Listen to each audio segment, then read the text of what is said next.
Isa pong mapagpalang gabi po sa inyo lahat. Doc Roger Topacio po uli, isa pong naturopathic doctor na handa pong magbigay po sa inyo ng libreng konsultasyon, health tips ngayon pong bagong taon, 2024. May nagtanong po sa akin ngayon lang na diabetic po siya, pero pwede raw po ba siyang mag 7 days fasting therapy kasi gusto niyang gumaling sa kanyang karamdaman.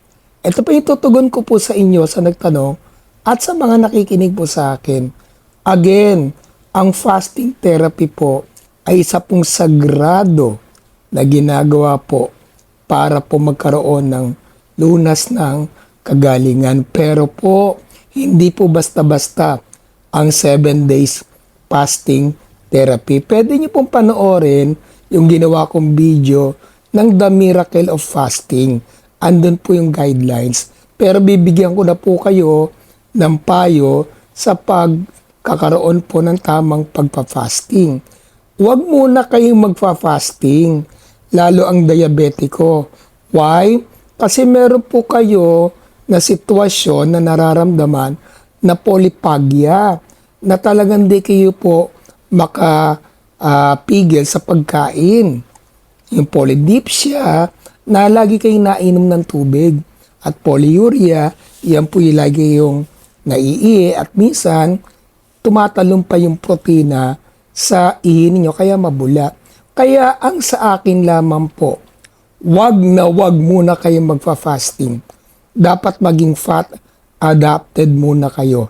Ang una nyo pong gawin, katulad ng ginawa ko, ang mga diabetiko, pwede kayo mag-low carb. Pero huwag kayong magpapalipas ng gutom. Ang low carb food guidelines po, andyan din po dyan sa aking food guidelines. Panoorin nyo naman po. Lahat po ng pagkain na pwede, nakainin po, at ang hindi pwede, lalo sa mga diabetiko. Na i-reverse kasi muna ang diabetiko po. Yan po ang una nyo pong gawin. Madali lamang po yan kung nasa tamang pagkain po, kasi po ang diabetic, especially type 2, is a lifestyle disease. Kaya ang kailangan po, lifestyle medicine. Kaya babaguhin natin lifestyle, lalo yung mga pagkain. Pangalawa, syempre, yung puyat, iwasan natin. At lalong-lalo na, yung stress. At mag-exercise ka regularly. At iyan po, pag ginawa po ninyo yan, at together the fuel na pagkain po ninyo, gagaling at gagaling po talaga po at magkakaroon ng lunas ang yung diabetes. At after po niyan, pag fat adapted ka na, ayan na, hayaan mo na yung katawan mo magsalita kasi hindi ka na nagugutom.